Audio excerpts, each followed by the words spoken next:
are joined with some people on the live stream on YouTube. So welcome to them as well. And if anyone has any questions for us, if you could email them to research@rncm.ac.uk. The YouTube recording will be available, of course, afterwards. So it's my real pleasure to welcome Elizabeth Mucha. Elizabeth is a Scottish-Polish pianist, and I've known her most of my life. We were at the St Mary's Music School together a long time ago, although I was only there briefly and Liz was there for much longer. But I do have quite many memories of that time, and it was very formative for me. It's wonderful to have reconnected in the past number of years, thanks to Facebook initially, and some comment I made on International Women's Day about Jane Bathori and how remarkable a musician she was.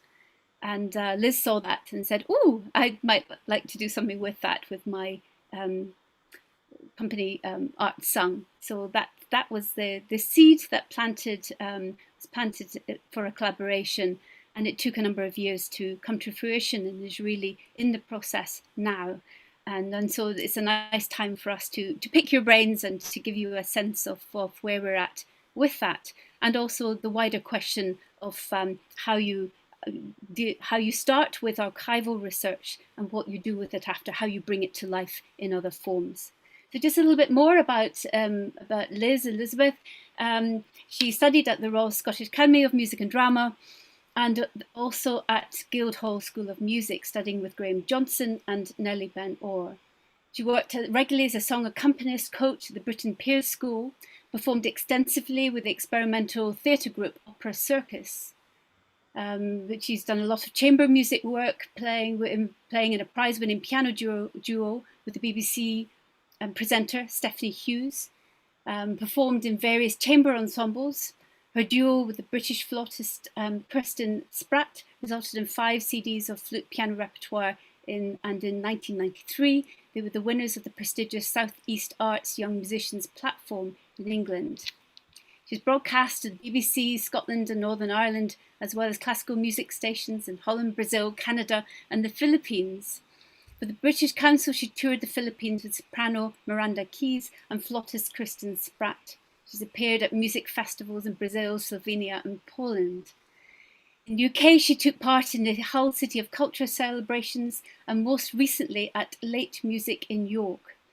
In 2018, she celebrated a 10-year partnership with the Bulgarian violinist Krasmira. Thank you. And a series of concerts in and around London.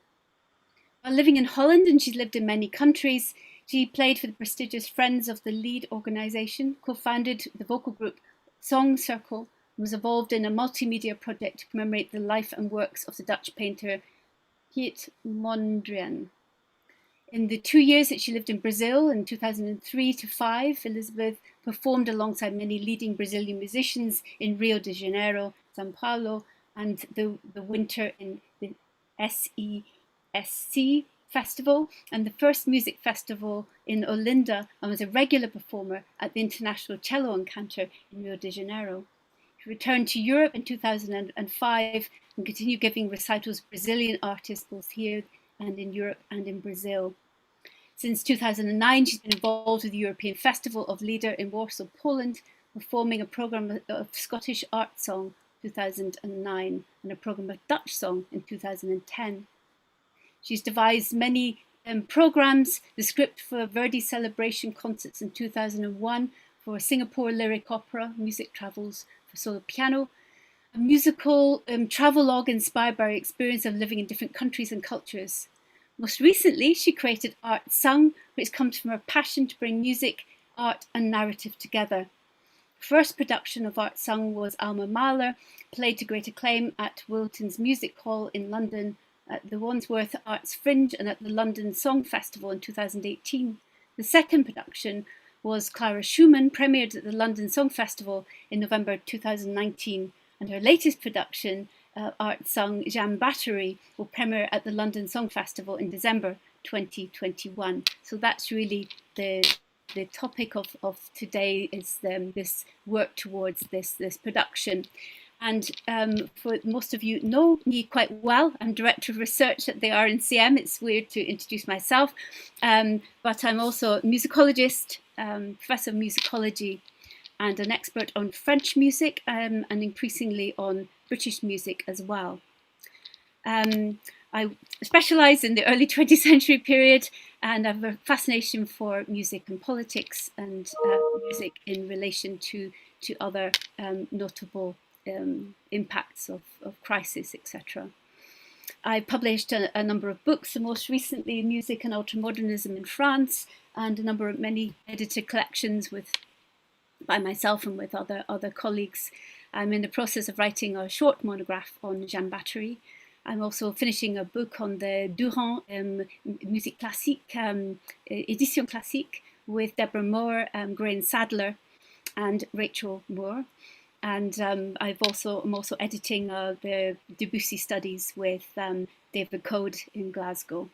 So many projects and many more in the future. And this is what keeps our interest in music alive and really vibrant. So welcome to everyone today. And I'm just going to get the PowerPoint up, which I've got here. And I will be sharing my screen. And I'll be in charge of the screen for both of us. So we'll take it from there. And we're going to start with the research. And the title of today's talk is Jane Bathori at the Vieux-Colombier. I've changed the subtitle, Translating Research into Film and Performance. And that's by both of us. So let's share screen.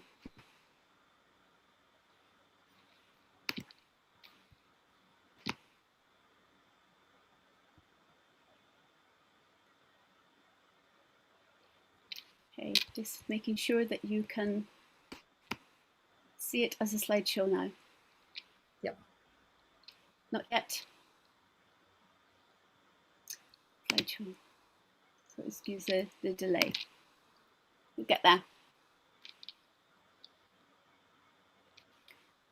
Great. I've been working on Jane Bathori, really fascinated by her in the little comments that are made in passing in many studies of French music from this period, particularly from the First World War. And there's the odd paragraph, and there's sometimes the odd program that you'll see, and that includes my own work and my latest book. But after finishing that book in 2013, I started to focus on Jane Bathori in a little bit more detail. I wanted to know more about quite in many ways an ordinary career as a singer of contemporary music, but also the extraordinary element. And the most extraordinary element was her opportunity to become the director, acting director of the experimental theatre, the Vieux-Colombier in Paris, right next to Saint-Sulpice, from 1917 to 1919.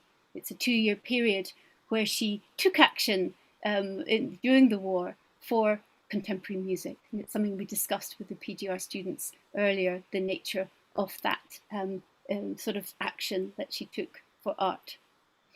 And that was a remarkable thing. And it's a thing that was temporary because she then stepped down. She was had to step down from that position. She lost her authority. And she's also a woman who's aging, as a singer, aging in the 1920s, but still very active in all sorts of different fora. So what do we know about Jane Bathori? Well, we know what the grateful composers, she promoted tirelessly what they said about her, and that is includes Raval, Milhaud, Poulenc, and Honegger. We see their memoirs, so these are reminiscences from the past. We see that in what they write about that period, that in many ways launched the career of that young generation, the group that was known as Les Nouveaux Jeunes and then became Les Six. We also have a number of Bathori radio programs and lectures, and those again are retrospective and they're looking back at a time that has passed. As I said already, she's mentioned in passing in many studies of the war and in the interwar years. And there also, we know that she collaborated with Raval from the 1900s, and that is important. So that's what we know. So I'm going to try and get this to move. Here we are. Oops. Right, so this is just a snapshot of some of her major premieres. So she came to prominence in 1903 when she stepped in at the last moment to sing Asie from Ravel's Scheherazade. And at that point, she was really noticed by composers and by audiences. And in 1907, Ravel actually wrote Histoire Naturelle for her, and I do have a little bit of the manuscript with her annotations on it, which is rather wonderful. But this was a scandalous premiere because Ravel was breaking the rules of prosody by not always setting the final silent E. And it was likened to the comic strip and to sort of lower class musical art. Most notably, she performed the 3 Mallarmé songs of Ravel in January 1914. It's a fabulous concert where we had Stravinsky and Ravel and Satie performed, and Gedalj performed alongside each other. And they had wanted to have Schoenberg's music performed too, the Pierre Lunaire, but it didn't quite materialise. But it was a concert that was really remarkable on the eve of World War I. After the war, she performed Chanson Madécasse in May 1926, and she really did a lot to promote Satie as he was breaking away from Debussy and Ravel, and the Trois Melodies that she performed numerous times during the war period. It helped Satie establish himself as an independent an independent musician, but also collaborator with the other arts. It's where he came to notoriety in many ways. And the Millau, a number of important premieres that she gave of his work, and Honegger and CAPLET, and we will be looking at CAPLET a little bit in this talk. I'm going to move on now. So I've been interested in the archival traces that have been forgotten or overlooked, and sources and perspectives that are harder to come by. So I went to the archives, the Jane Bathori archives, which are at the Musique, the Department of Musique at the Bibliothèque Nationale in Paris.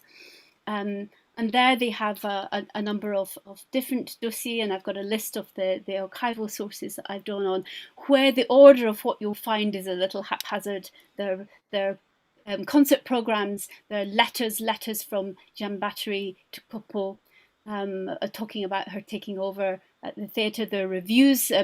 Not so many newspapers were printing during the war years, but there are some, and so we can trace the reviews of some of the more important premieres, and we were mentioning Honegger's Le Dit du Jeu du Monde, which was performed at the Vieux-Colombier in that period. I've also consulted the dossier d'artistes at the Bibliothèque de l'Opéra. Again, there's a mixture of things, and the delight of somebody who loves the archives is you don't quite know what you'll find, and it's those unexpected finds that are most exciting. Private correspondence, unpublished, has been really important in teasing out different stories about Jane Bathori. And of course, we have the letters with her and Coupeau, which are just full of excitement about what she's doing, about her ventures, about her sense of a mission. Much more private and poignant are the letters between Bathori and CAPLET when he's stationed in charge of a pigeon carrier outfit for the war in northern France, and he's longing to be in Paris. He's longing to have his music performed by Bathori, and she is performing his work, but they have a very intense correspondence that really shows the symbolic value of what Bathori did in that period. She had friendships with many composers, including Maurice Ravel and Rinaldo Anne, and we have those unpublished letters of Anne as well. There are many concert programs, and I'll give you an insight into what some of them look like. And we also have the annotated score of Ravel's Histoire Naturelle. So that gives you an insight into some of the sources that we have around Jane Bathori to give a fuller, more nuanced, detailed understanding of what was happening.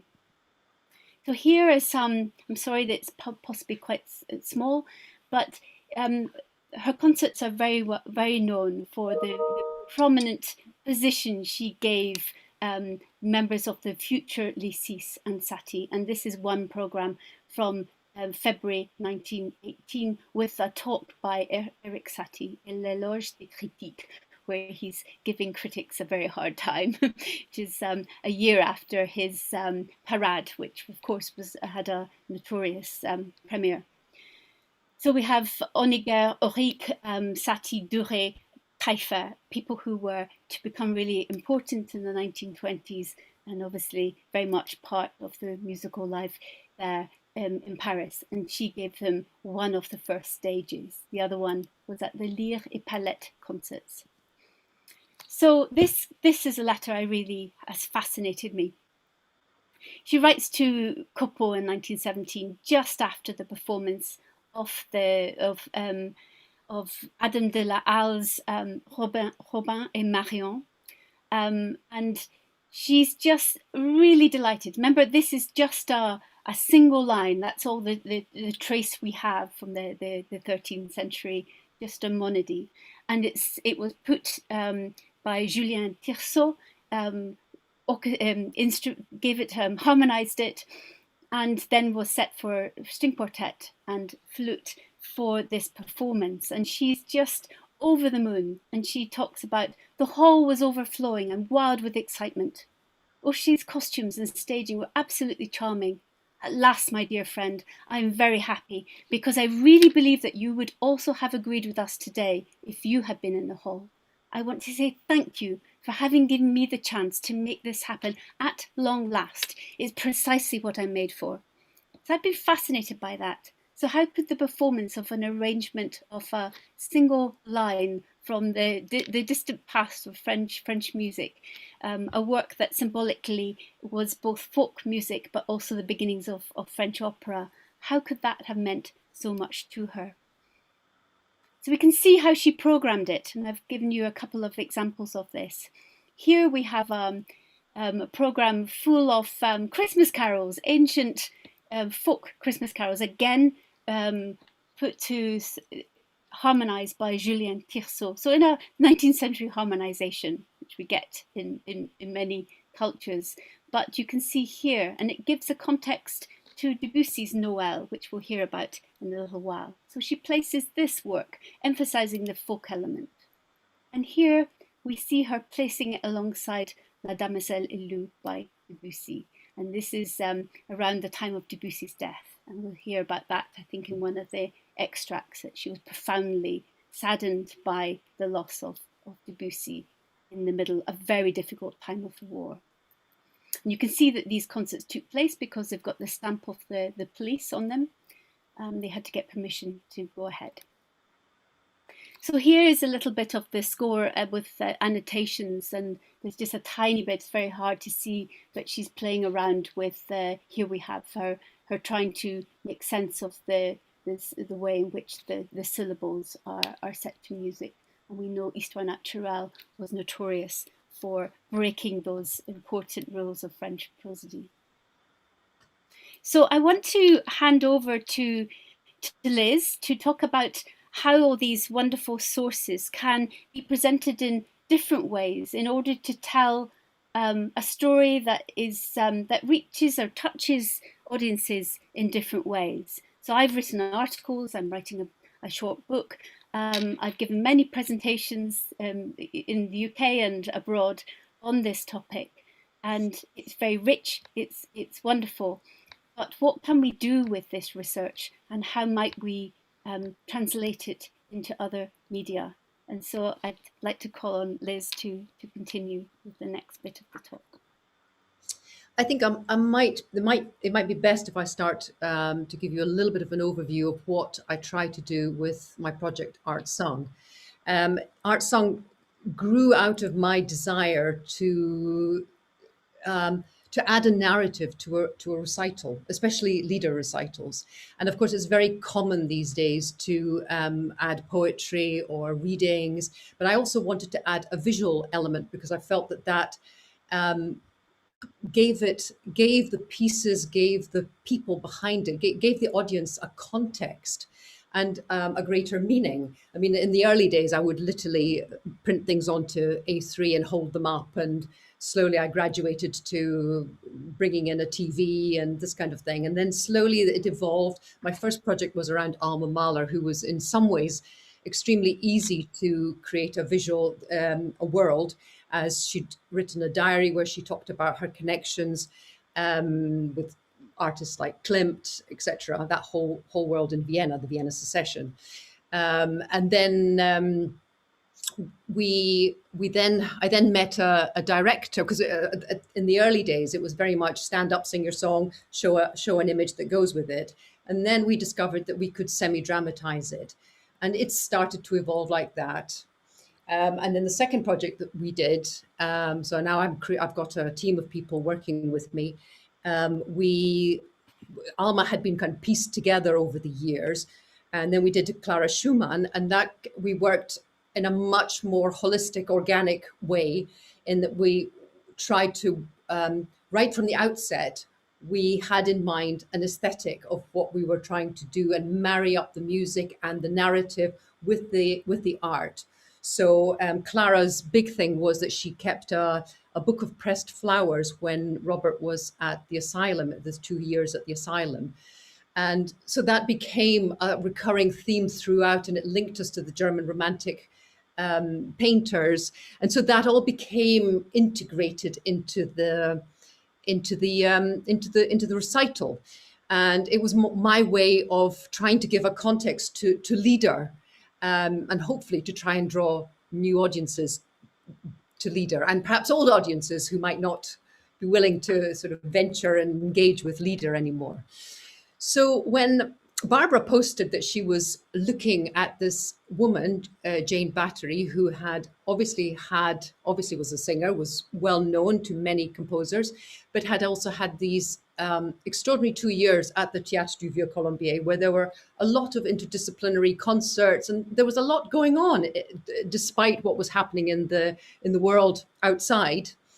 I hadn't seen Barbara for many, many years, and I responded on Facebook and I said, this looks like a really interesting project for Art Sung. And so this was a number of years ago, and we've toyed with it. And last year, as we went into lockdown, that's when we really got going, because it seemed to both of us, it resonated with both of us that Bathori was creating art at a time when it was obviously very difficult. And here we were in that same situation. People were trying to be creative in a situation that was difficult. And so it really took off at that point. The impetus for this little film came from the fact that I had, during lockdown, I taught myself how to use Final Cut Pro, and I had made a little film from a scene that I had not been able to include in Clara Schumann. My goal really was to understand how these video people sort of created the magic that they did, but it has turned into something that I've actually really enjoyed doing. And Barbara said, well, why don't we do something like this while we're in this situation with Jane Bathori? And obviously with a view towards going to a live performance eventually. And we do have a date on the 10th of December at the London Song Festival. So this is in a way the core from which we will grow this. So when we started working with this, and Barbara had given me loads of material which I slowly got into and started to understand what it all meant. I started initially, as I did with Clara as well, is to find an aesthetic that would give me a visual way in. And so we started looking at creating a flyer, which would be like our calling card. And so there were elements that I wanted to include in that. I found an artist who I could work with, and I said to her, so let's look at some of the elements that are important. Obviously, there's Jane Bathori herself. There's the theatre. That connection between Jane and the theatre is terribly important to get across. a phrase that Barbara had used in her previous project, which was A Voice in the War, struck a chord very much with me. And I had come across this wonderful book, posters of the First World War, when I went to an exhibition of First World War art. And this, on the left here, this is one of the posters from that. And so I talked to Rachel Hunt, the artist, and she then, with all of that, came up with the next slide. If you want to put that up, Barbara.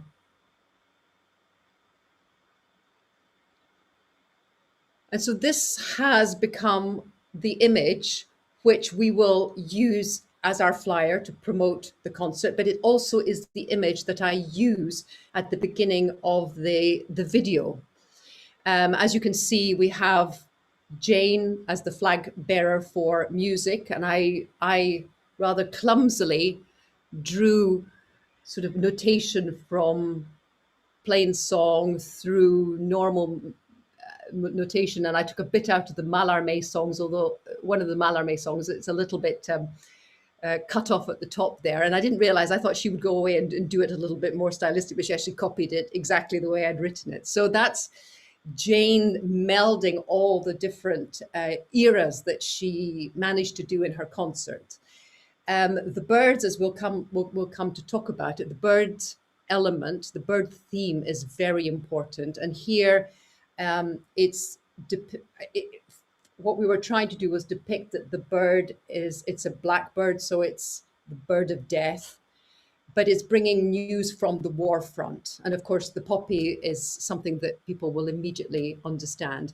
The shape, the architecture of the poster is picking up on that very definite architecture that there is in the ceiling of the Vieux-Colombier. And so I've got a little tiny clip of how I've used it at the beginning of the video, if you want to run that.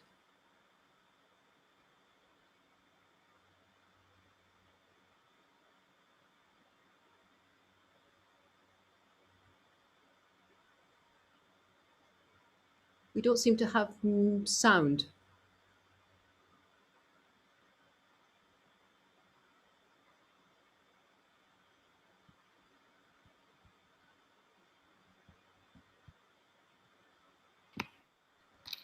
I'm so sorry. My sound has gone. No, it's me. It's me. It's my fault. My fault entirely.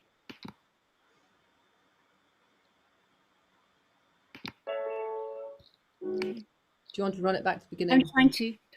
Yeah, great. I'm not very good technician.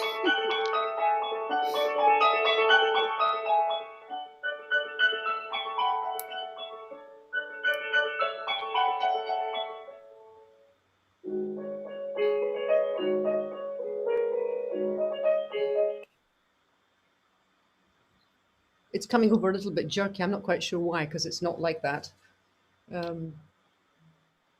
Is that true? Is everyone else hearing that in that way?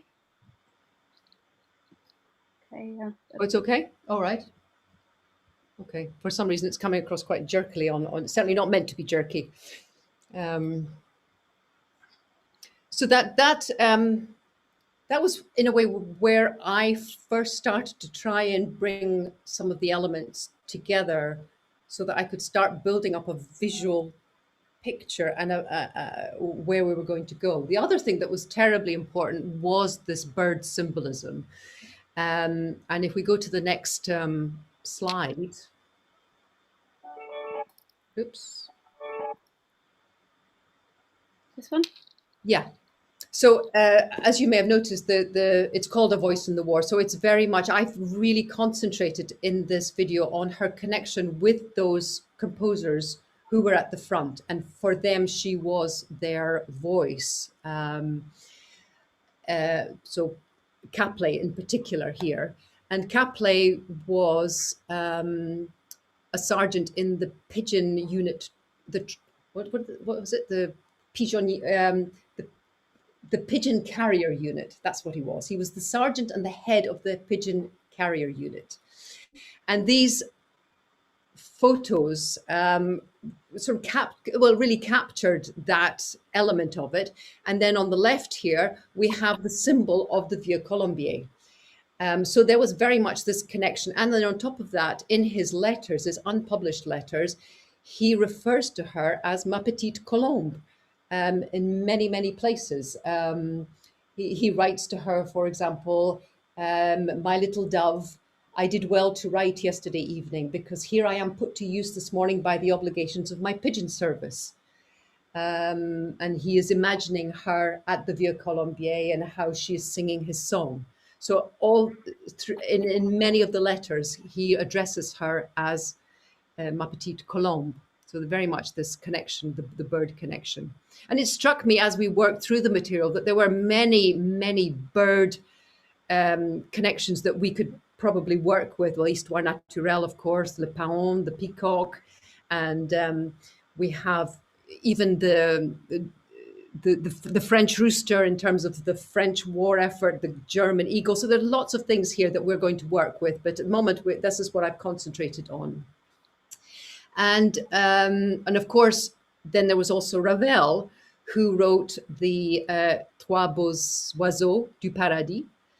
And in the next clip, I have used a bird to try in this piece.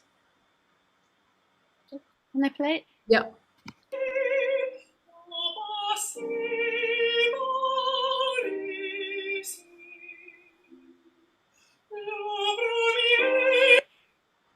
So that's just a tiny clip from the video. So I was trying to get. It was obviously, I think, if I'm right, Ravel wrote this and he dedicated it to various important people in the war effort in order to try and get himself to the front. So I was trying as subtly as possible to get that nationalistic thing without going overboard.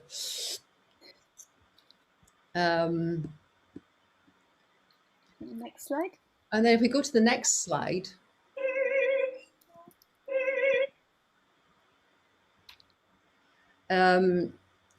So this slide and the next slide. So here I have CAPLET, and then there's Ravel. In both of these, I've tried to get across by stating their status in civilian life. So André CAPLET, if you go back to the previous one, French composer and conductor, and then at the bottom their status in the war, to get across.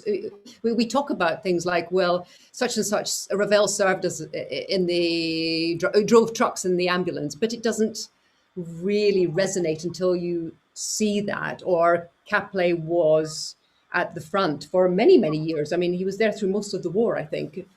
And so if you go to the next one, this is a tiny little clip of Ravel.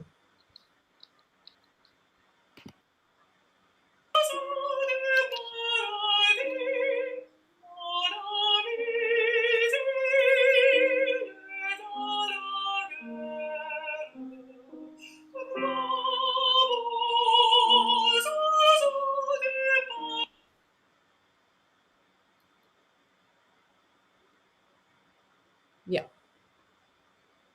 You want the next slide? Yeah, exactly. Yeah. That's the next one. So that's that was me trying to bring those connections, that connection between her work at the Vieux-Colombier and what was happening at the front, and the collaboration, the voice that she managed to be for these composers. So the next clip is a tiny section of Caplet's Forêt. And he wrote to her and he said, I was at the Vieux-Colombier last Sunday, just in thought, alas. But I must say that I was very happy for a few moments. I heard again the voice, sorry, just a second, I've lost it. I heard again the voices that had given me so much joy during my last day in Paris. I was thinking of you, of Forêt in the flesh. clay shaped by the hands of a musician, and all this strange mixture harmonized deliciously. So I have a there's an actor who says these lines, and then we cut to Olivia Ray, who is the mezzo soprano who will be singing in this production with me playing.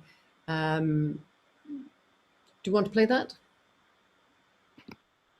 There have been too many who have made a living from the war and crave its continuation. Oh, sorry, that's the wrong one. That's the wrong one, Barbara. Okay. Sorry. The previous one. There we are. Apologies.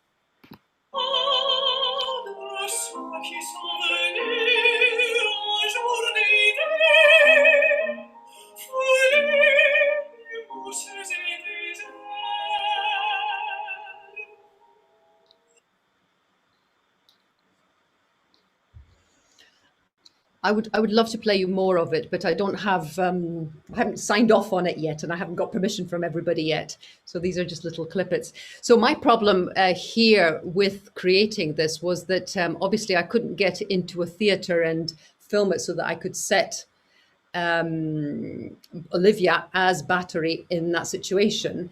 So what I tried to do with this one was to try to imagine how CAPLET would be imagining her. So it was a slightly, I used this line drawing of the stage and set her in a slightly surreal setting.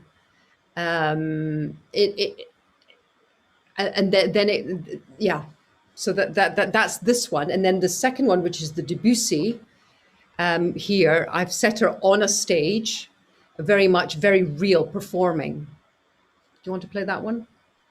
There have been too many who have made a living from the war and crave its continuation.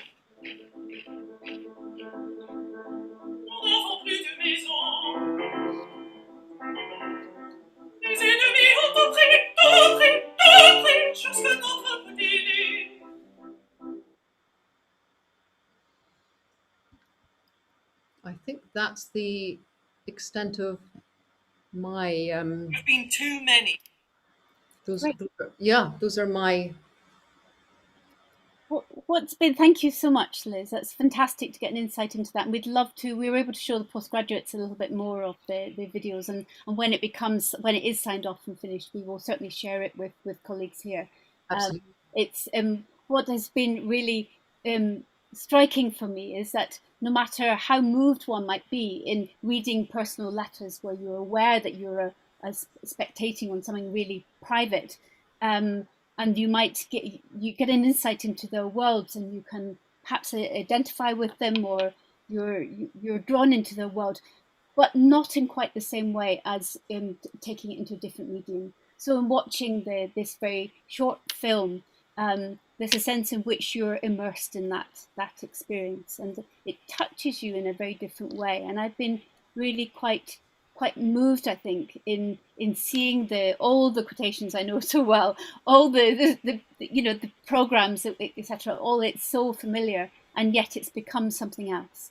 And I'm interested in talking to Caroline Clegg a little bit more about immersive theatre and that immersive experience of entering into a world. And we had an interesting discussion with colleagues, with our students at the earlier session, where we talked a bit about that eavesdropping. When you're looking in the archives and you see something private, and you treat it with great respect because you know it's private, and you have to be sensitive to that. We are being sensitive in this as well, but the audience are able to share a little bit more, and in some ways, in a little way, enter into a world that was 100 years ago. And hopefully we're able to draw in different audiences who will find a more immediacy in this material.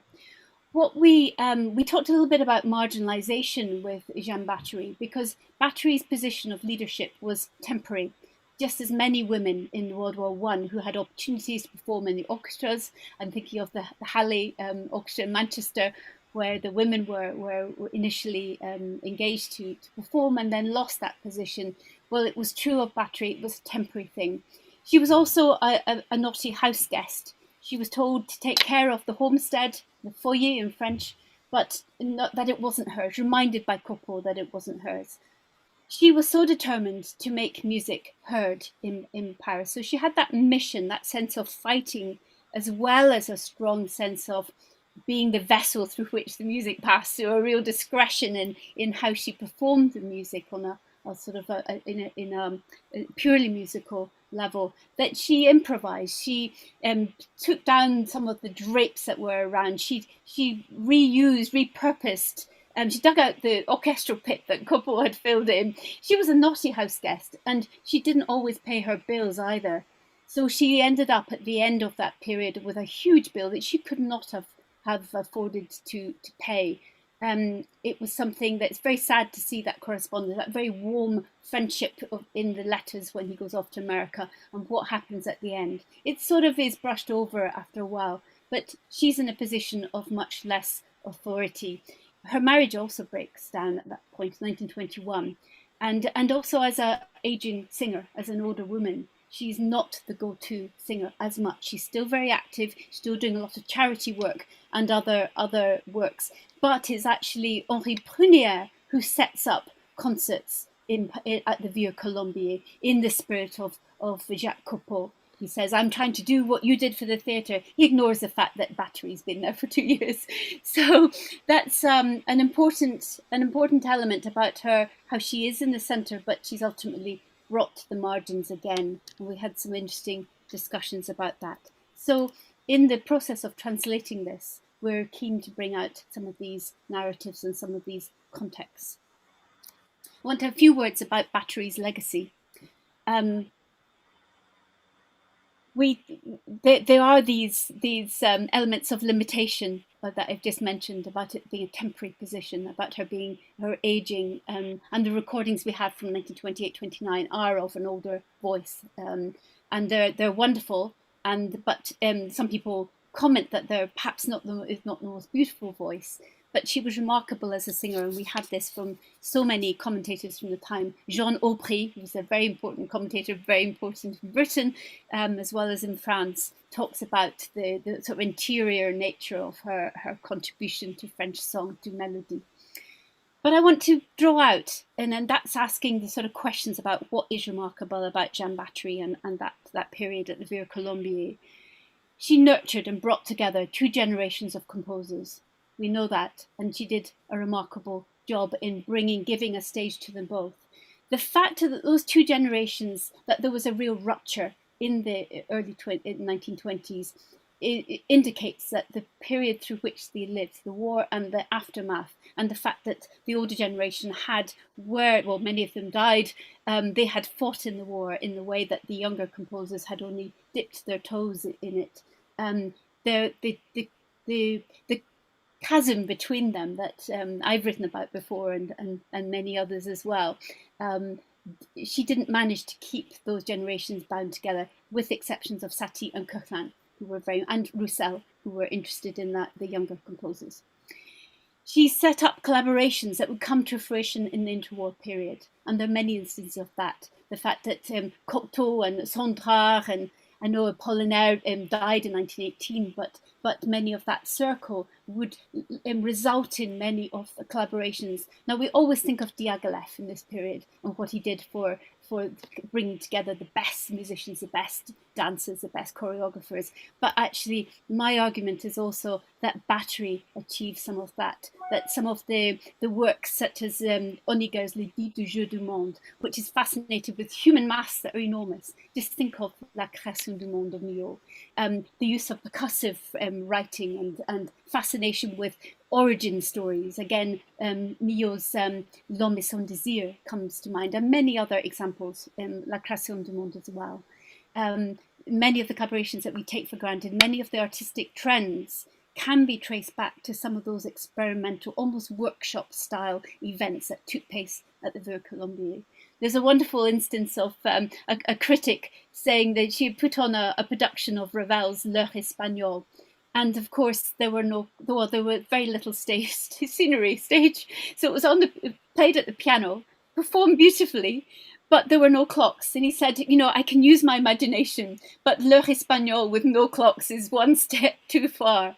That you can see that the level of musicianship was very high, but the circumstances in which she was determined to make new music heard they were not the ideal, but they initiated so much more in that next period. She anticipated and shaped the musical taste and to some extent the zeitgeist of the 1920s, l'esprit du temps, as I call it in my last book.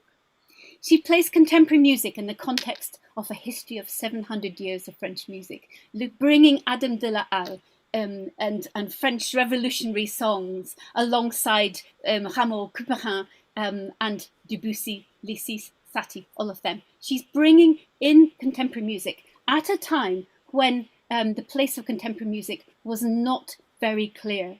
Composers were having to respond to the war. We see Debussy do this. We see how much trouble Satie went into when he with the parade, because in some ways, how could you write experimental music at a time of crisis when people were dying at the front? So there's Bathori in her way finds a place for contemporary music, but no means on its own or separated from everything else. But in some ways, she's giving us a musical history lesson. She made experimental music relevant in a time of crisis, which I think is an important legacy.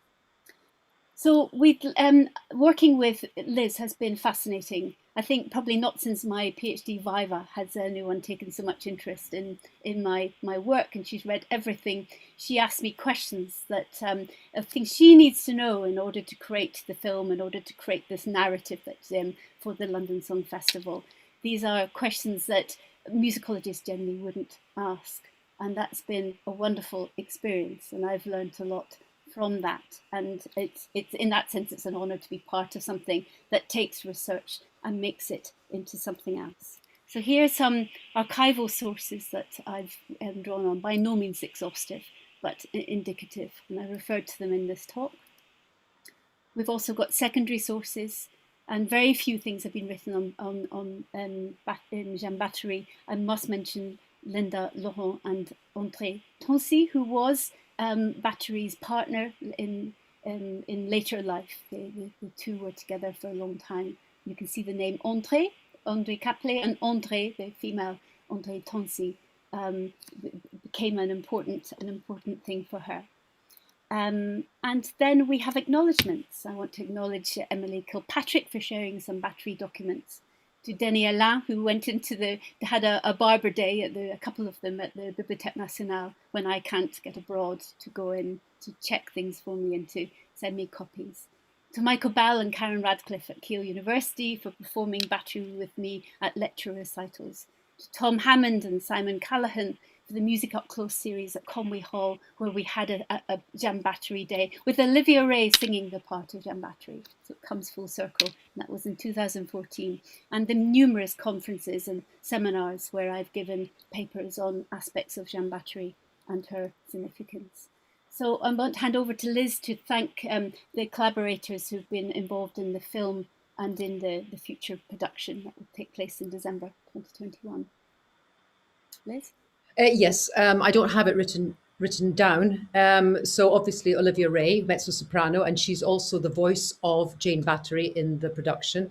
If you can just give me 1 second, I'm just going to get the piece of paper. I printed it off. Might be easier. Great. And meanwhile, you can start to think about all the questions you might have, because I love these sessions for being able to share ideas and to get to be asked questions that I hadn't thought of.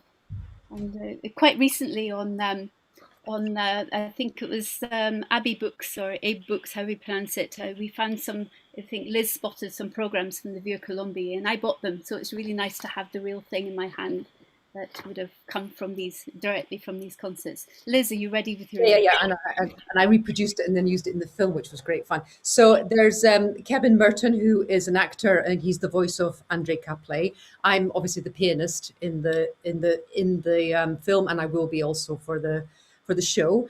The video production, well, it was conceived by me, scripted and edited.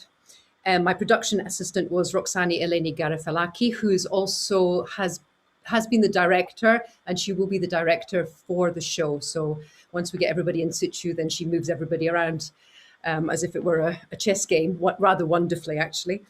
Then some of the filming that was done with the singer and myself was done by a young man called Larry Bradley Bush. He also created the animated bird video, which I've used against the flag. So that's Larry. And then the flyer image was by Rachel Hunt. And then some of the artwork creation, and I had a tough time trying to work out how to put this.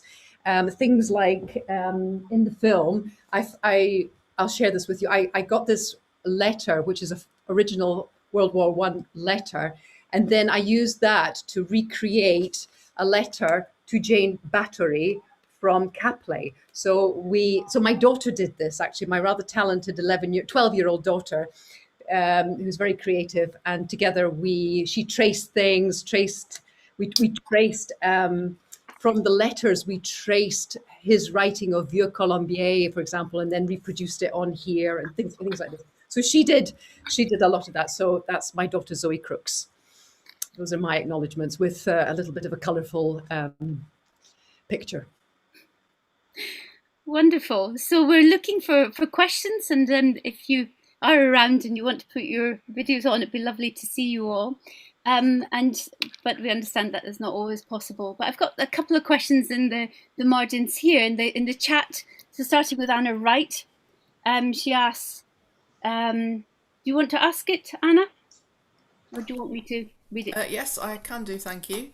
Thank you to both of you both for this session and the one earlier. It's been really interesting. I had two slightly different paths of questions. The first one was whether Bathori experienced any negative responses, because so far, well, unless I missed it, what we've heard about and what I read about was that, you know, she was well received, but I presume were there issues either to do with her gender or in fact with her programming, although as Liz explained earlier, she was quite careful in the way she planned the programs. It's a good question, and there are some negative, occasional negative comments amid all the predominantly very positive ones. There is one of a couple, because I guess their relationship was under strain when she wasn't obedient and do the right thing, and at the Vieux-Colombier. So there is some comments that are not very nice and refer to her gender.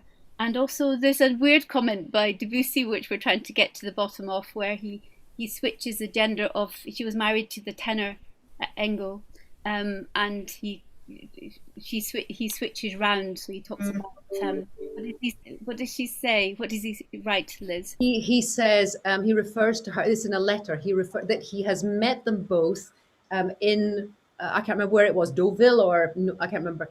And I met Monsieur Jane Bathori and Mademoiselle Emile Engel. So we've been trying to work out, so who are the pants here?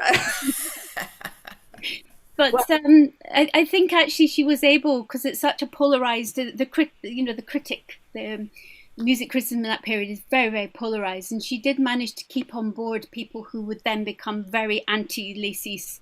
So people like Vieuxmose, who were really staunchly on one side of the aesthetic battles that were taking place. She managed to keep that. But there the occasional battle. But the fact that people like Henri Prunier just ignore her and say, "Well, I'm having my series. He gets in," and she goes back to teaching solfège at the Vieux-Colombier, teaching the actors.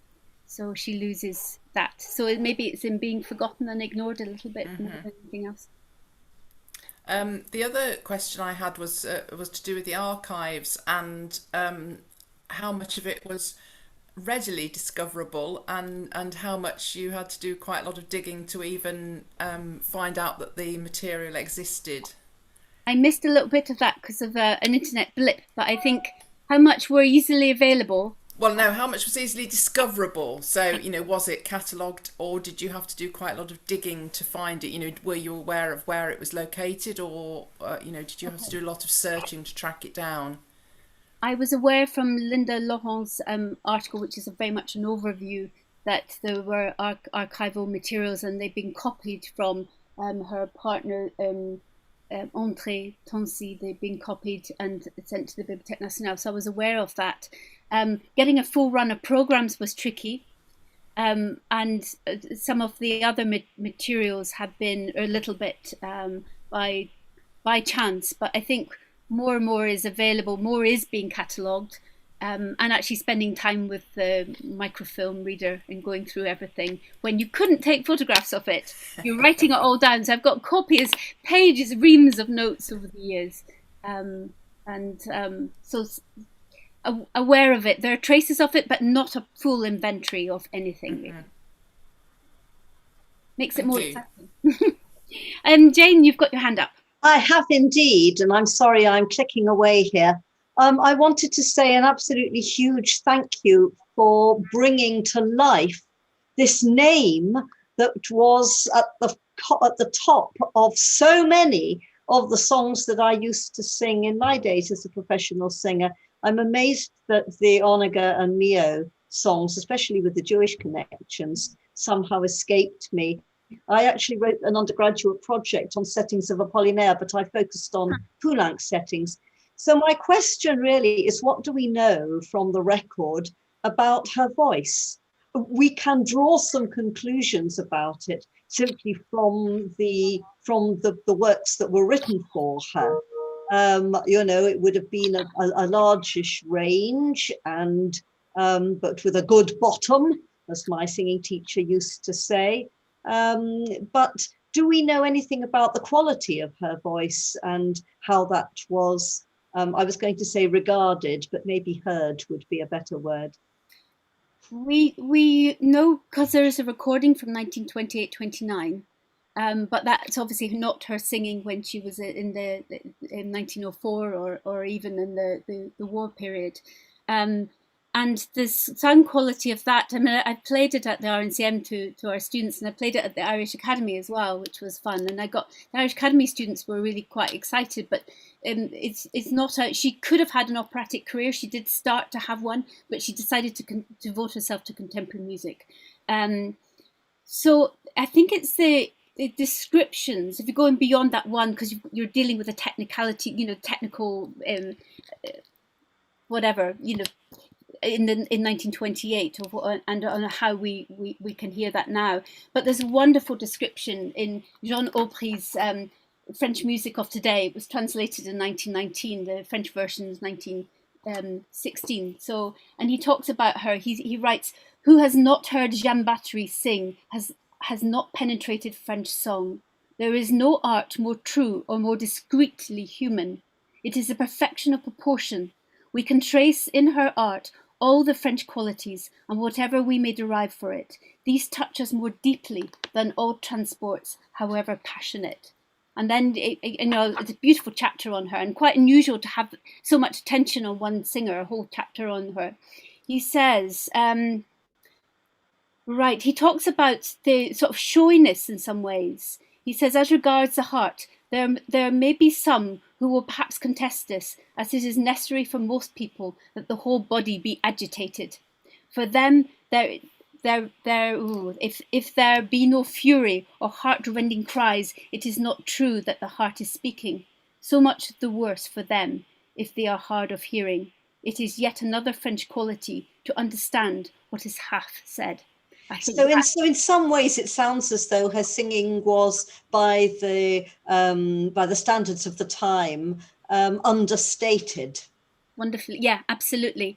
Yeah, and because she accompanied herself on the piano, she was thinking of a career as a pianist. But she said, it was said that her hands were seen to be too small. She was very small.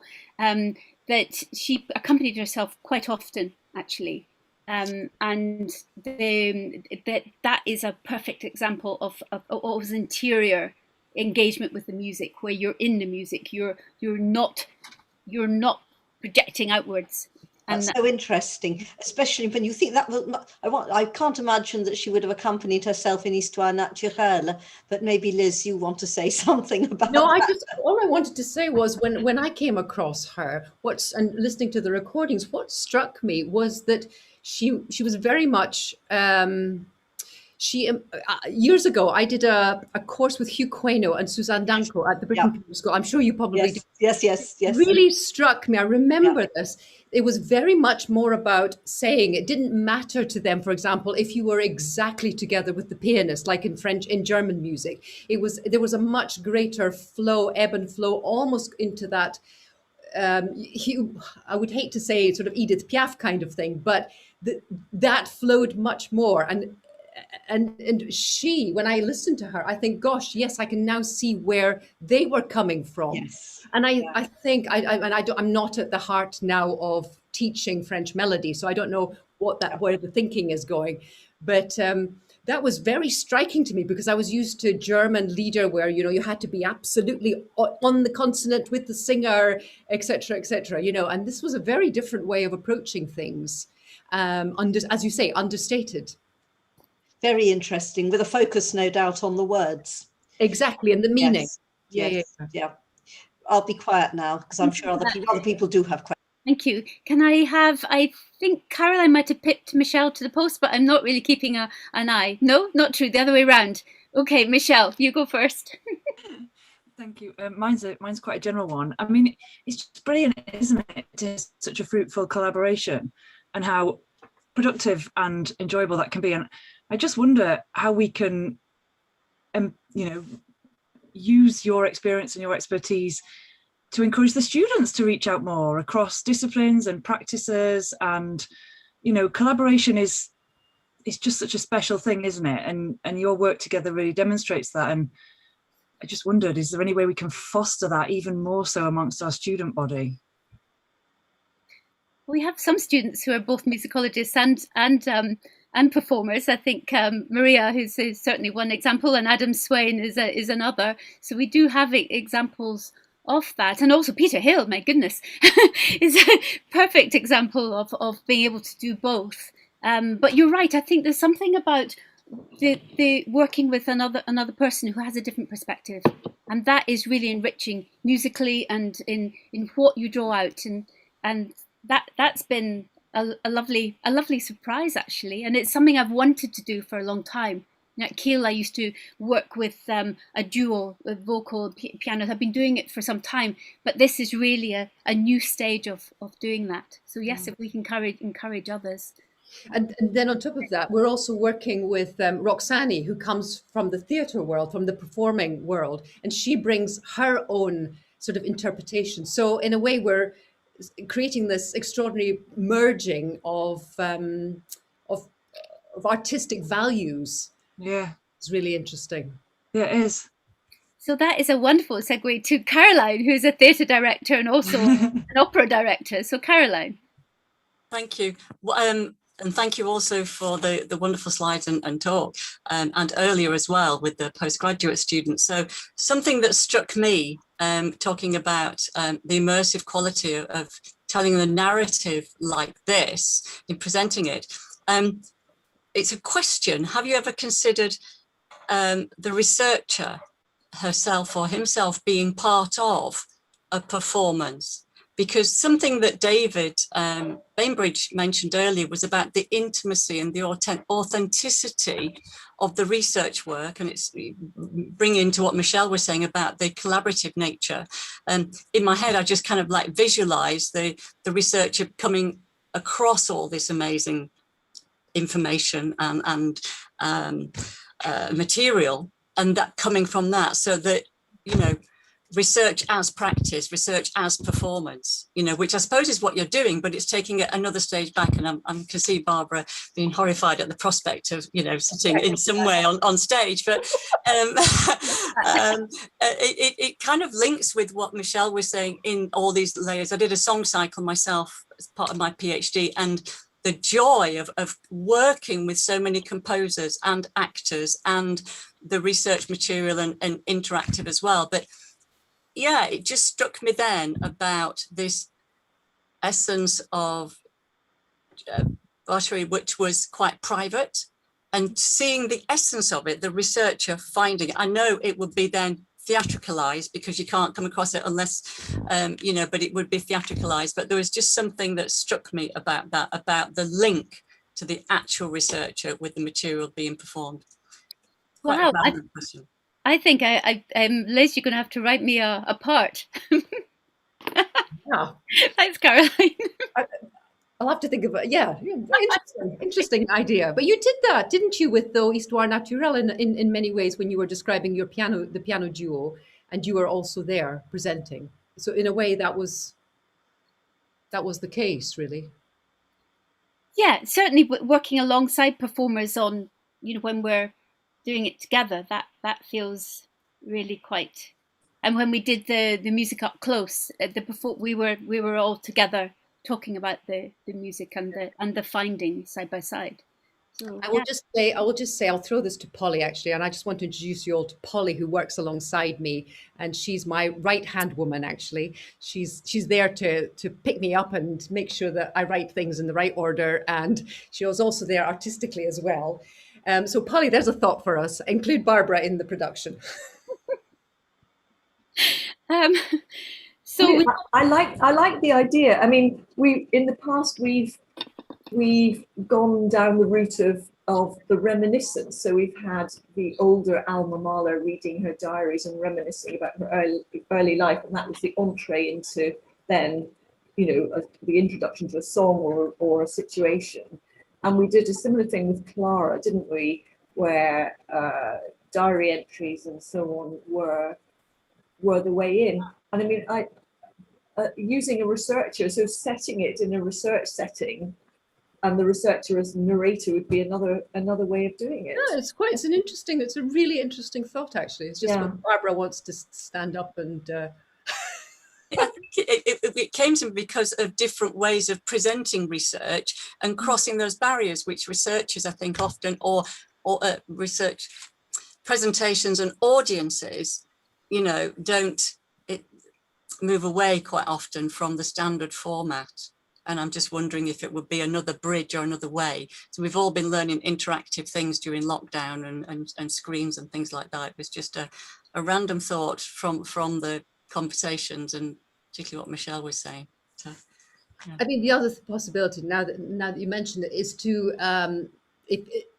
to actually, because you'd have to script it, right? You couldn't sort of stand up and do what we're doing here and just ad lib. But I mean, the part that we give the actor, he could be a researcher. That's another possibility, and workshop it that way. Anyway, I'm just throwing ideas. I mean, this is what I do. I go down so many avenues, and then I'm out walking the dog, and suddenly it'll just go, oh yeah, why didn't I see that? I'm sure you know that, Caroline. Absolutely, yeah. Thank you for that. It's all good food for thought. And we have a comment from John Habron, who's John, are you there? Are you able to read your query? I am here. So yeah, I've been looking at this book, which I'd recommend if anyone's interested in looking at rhythm in acting and performance. And it's by Aylon Morris. I'll send you the link if you're interested. Yeah. And basically, he outlines the importance of rhythm and rhythm-related practices in actor training. And part of the book talks about the Vieux-Colombier troupe of actors and the school associated with it. So I just wondered if you'd come across any references basically to eurythmics or la rythmique, Jacques Dalcroze, in your research. Absolutely, John. Absolutely. In fact, I think it was one of the first conversations when you arrived at the RNCM. I said, "Oh, you must know about Jacques Copeau and his theatre." So there's a lot of that, and I've been trying to delve into the theatrical side of things and how they would train their actors in all areas of and eurythmics comes up a lot.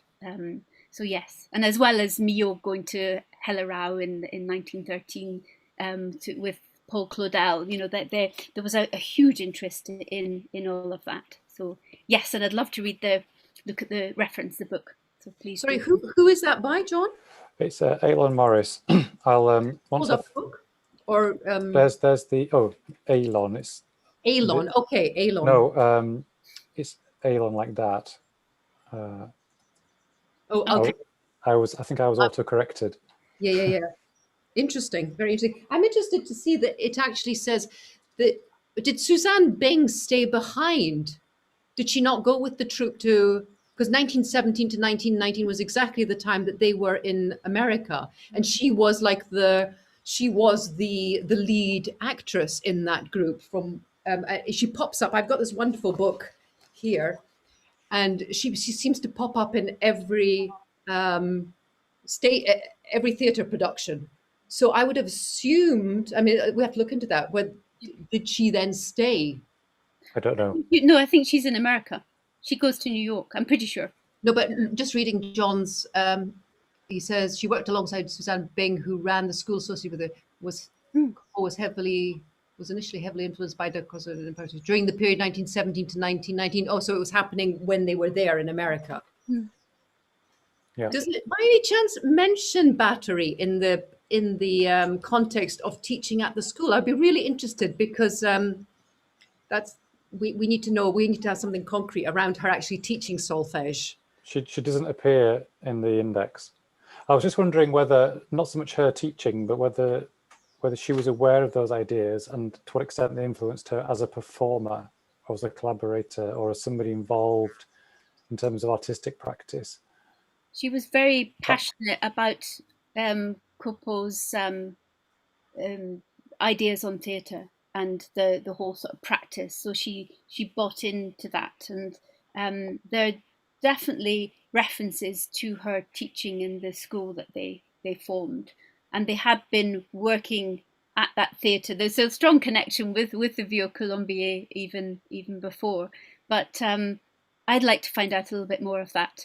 I did something for a talk I gave in at Maynooth. I haven't got that on the list of places, but it was another one where I talked about the theatrical side more. So yeah, it's definitely more. But whether it influences her interpretation of melody is a different question. I don't know the answer to that yet, not the top of my head, but I'll think about it. So thank you. Solfège was a big thing, right, at that time, because I am very friendly with somebody who teaches solfège to sort of in my daughter's in her previous school, and I've picked his brains because he's part of the Kodai school and all that. I picked his brains about this, and he said that apparently in the 50s, solfège in Britain was huge. I had no idea, and there were you guys of course probably know all this. There were, booklets where everything was done by solfège, and Kodai even came here and was just so impressed how good the choirs were here. And I assumed, therefore, throughout Europe, solfège played and still doesn't it? I think continue to play a big part in the training of young musicians. And we have kind of lost that. I think you do a little bit more at the RNCM. I think from my very short stint at the RNCM way back. But yeah, no, I would be really interested to know what was happening in the 1920s with solfège. Were there particular ways that they taught it? Were there so anything interesting? Just please let me know. It was certainly important in France in that period, and it's a pity that Maria has had to go because Maria Strategou has done quite a lot of work on the sort of Paris Conservatoire training in looking at it, so that perspective would have been very interesting. But it's an essential part of French musical training. But yeah, we can get a bit more detail. And I do remember the end of that solfège training in state schools in Scotland in the late 60s, early 70s. Still sort of there. Mm. It goes way back in England to the work of Sarah Glover. Who was a pioneer in introducing solfège, so way before Kodai and Dalcroze. But it certainly took on a new significance, I think, in the 20th century, as these sort of male music education pioneers sort of became more well known and well publicized. But if I find anything that might help you, I'll let you know. Thank you. Wonderful, thank you. A comment from Jeff, who said solfège teaching was a large part of the RNCM curriculum in the 70s and 80s. So that's Jeff. Do you want to say anything more about that, or you normally ask a question? No, it was very big when the college opened. All students had to go to solfège classes. It continued. It was largely driven by a chap called Michel Brandt, who was on the staff at that time. Anna will remember him. And after he retired, it sort of disappeared, really. And we ultimately got rid of shelves and shelves of solfège primers.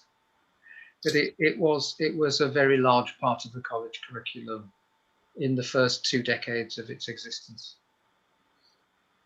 Thank you. That's really interesting, having that perspective. Jane, do you have another question for us? You've got your hand up. No, gone down again. I'm afraid not. I'm sorry, I just didn't put my hand down. It's really just, but I would like to say how interesting this is, and how interesting everybody's questions make the discussion of this singer, and also of the whole project, Liz, which I think is just terrific. As a way of introducing people to music from a different perspective. Yeah, I mean, and especially lieder, right? I mean, lieder and melody and melody, yes. As some of you know, I'm very much involved with Sheffield's chamber music and song in a charity called Music in the Round. And we use the phrase "in the round" not just for the setting of concerts with the audience sitting around the musicians, because most of the concerts are held in the Crucible Studio Theatre, but it's also about presenting music in the round. In other words, from a variety of different perspectives. Oh, I don't think Peter is still here, but he's somebody who has made many contributions to Music in the Round in Sheffield. And I think this is a lovely example of Music in the Round. And I'm thinking, I've got at the back of my mind, yeah, maybe this is something for a future festival or a future series. I know. We can talk. Molly, have you got that? We can talk. Absolutely. Thanks so much. There's somebody who comes to mind actually at the moment who made a huge contribution to vocal music, contemporary music and music from the 20th century, and that's Jane Manning, and whose funeral service was yesterday, I believe, a dual one with her husband.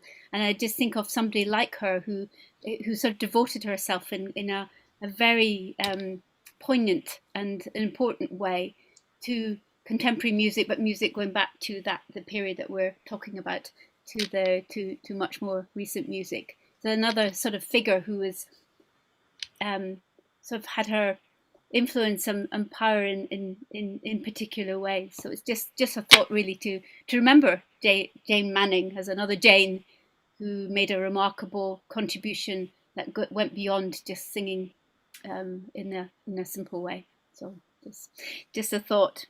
We've got Anna Wright, who says the Battery recordings are online. Yes, that's right. I've got the CD, and I was going to play some earlier of the poems juifs of Mucha are particularly gorgeous, actually, and she was important in getting Mucha's early works so recognised before he became notorious.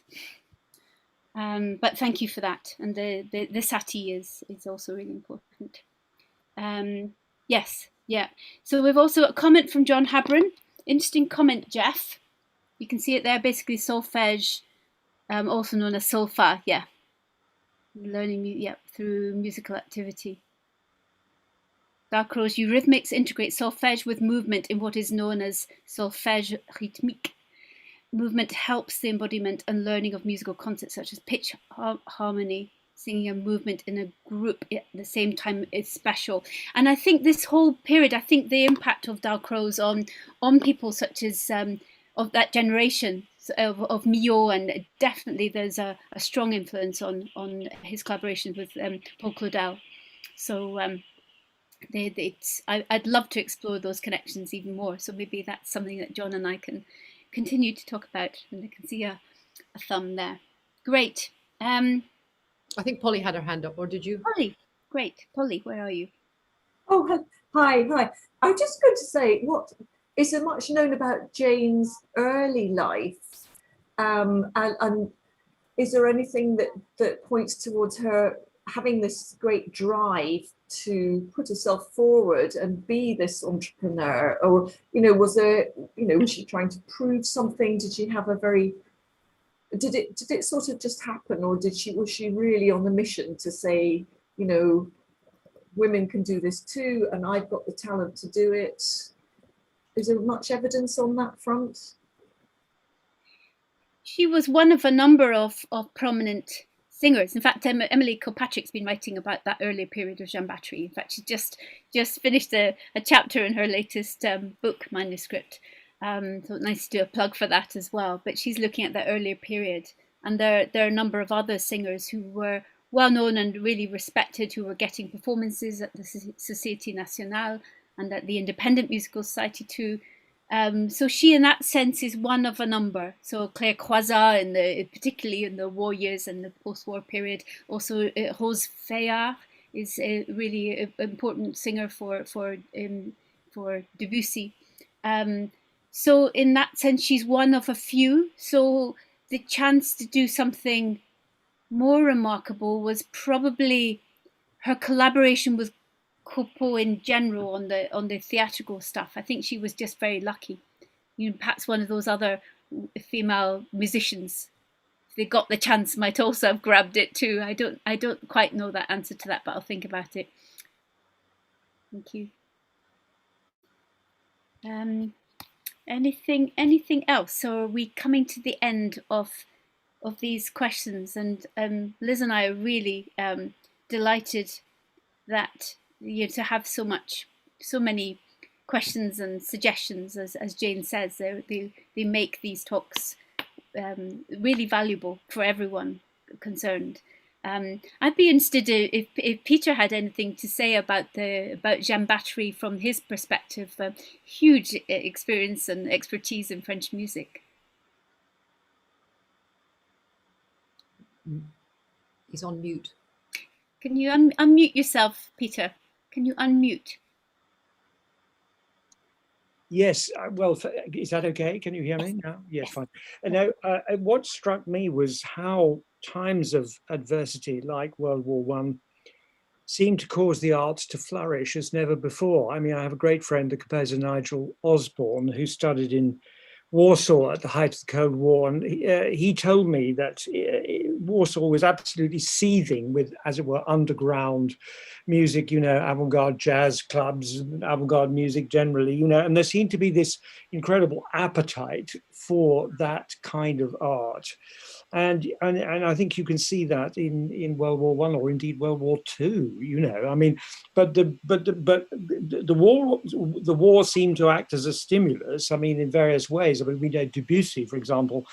The sort of patriotic nature of, say, the second movement of En Blanc et Noir, or indeed the 3 of the 6 sonatas he was planning to write at the end of his life, or Stravinsky, the extraordinary change that comes over Stravinsky's music because of the circumstances of the First World War. I mean, it was a highly productive, one might say, and wonderful pieces like L'Histoire du Soldat, And, I was thinking of the second, of course, the great war poets like Sassoon or Wilfrid Owen, but the Second World War, where of course, Messiaen's a figure that comes to my mind, who his reaction was not like Debussy, but on the contrary, to, as it were, transcend the terrors and hardships of a prisoner of war camp to write the quartet for the end of time, and then coming back to Paris as he did in 1941, is repatriated,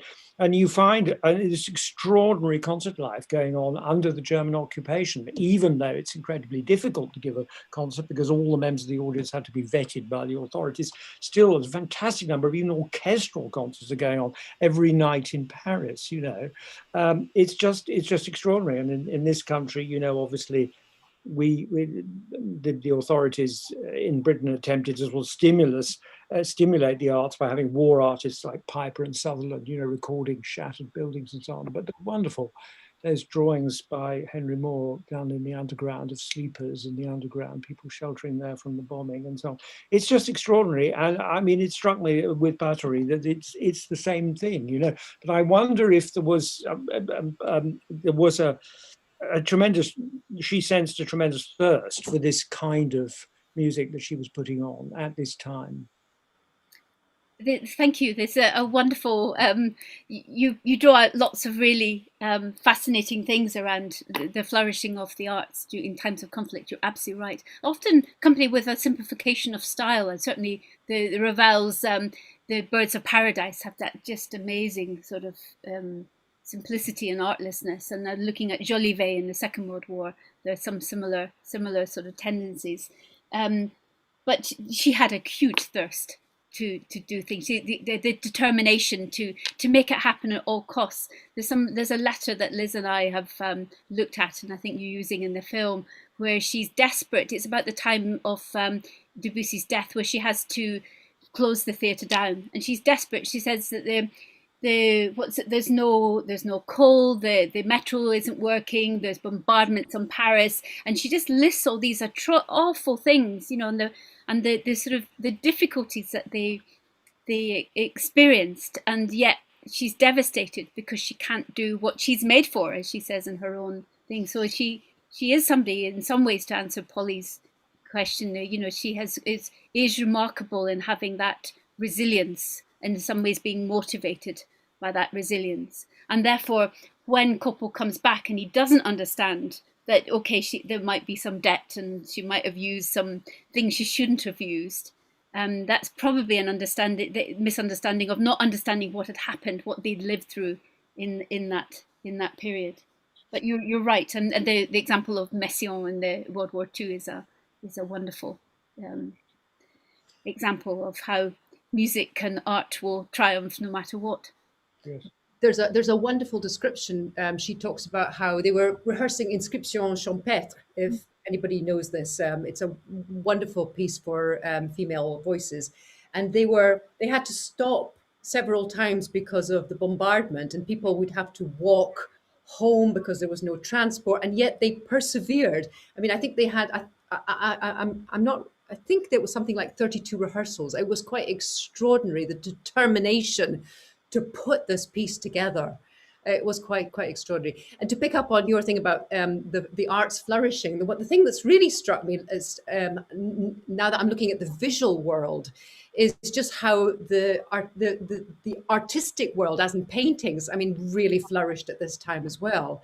I mean, obviously there were a lot of war painters, British war painters, and it's just quite extraordinary, actually, what was happening in that period.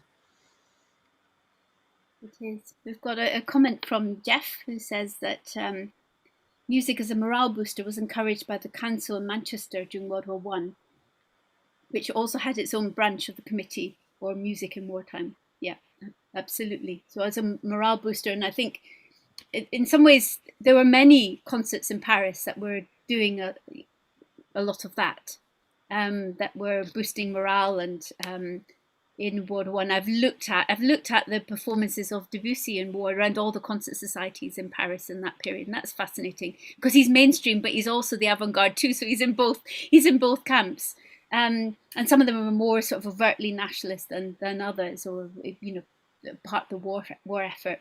I think Bathori is more subversive in some ways, though. I think she's doing something really quite distinctive that I haven't yet seen emulated in other concert series, but I would love to see that. If you have leads of what's happening in other places, I'd love to hear from you. Caroline, she'd be very interested to collaborate on ideas of incorporating movement, dance, singing, and mise en scène. Wow, great! We'll be in touch. Absolutely. So I think we've probably come to the end of our lovely afternoon, and the chance actually to talk about the things that we're quite passionate about ourselves is such a delight, particularly when we're often doing other things. So thank you for your time, and thank you for your questions, and thanks to Liz for taking me on a very different musical journey that's great fun, and hopefully will be of some, I don't know, reach audiences soon. We'll keep you informed about how the project's going. And a huge thank you from me as well for doing this for us, for letting us talk and yeah. Great. Oh, next week we have the International Research Lecture on Thursday at 8 o'clock, part of the Thursday Lates, and it's in connection with PRISM, some of PRISM's work. So I announced it last time, I think at the last time we had a research seminar. There is advertising about it. It's all online, of course, and the connection, the link will be sent out. But please do join us, and there's going to be a premiere of the piece immediately after the lecture. So that's all very exciting. So please do join us next Thursday 8 o'clock, slightly later time, but it's our International Research Lecture. So until then, see you all. Bye-bye. Thank you.